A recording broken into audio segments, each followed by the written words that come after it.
even after our parliament sitting, we are supposed to have 2 weeks of workshop for all the $50,000 worth of medical supplies to be shipped to Vanuatu to help assist the people of Vanuatu who were affected by Cyclone Pen.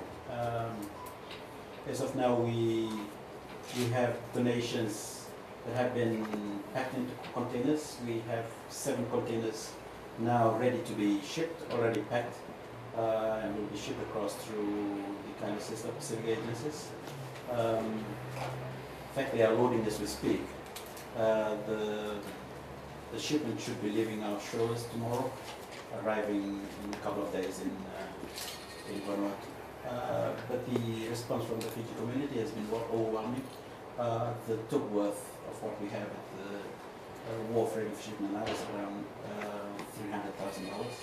That is in addition to the $122,000 worth of relief items that were shipped, that were transferred across to Vanuatu with the kind compliments of Fiji Airways on the 16th of this month. And we will be happy to, although we are doing the shipment today, I know we understand as well that donations will continue to come, and we will not refuse any donations that come our way. And upon receipt, we will see to it that they are transferred across to Vanuatu in any way we can to ensure that the people of Vanuatu are helped in this time of distress for the country.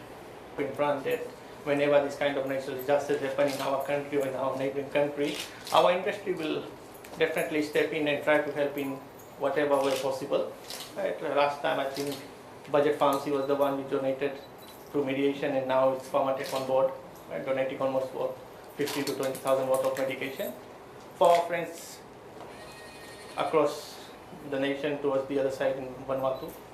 Hopefully this will provide some relief for them, because medical supplies is definitely necessity for everyone, especially after such a natural disaster.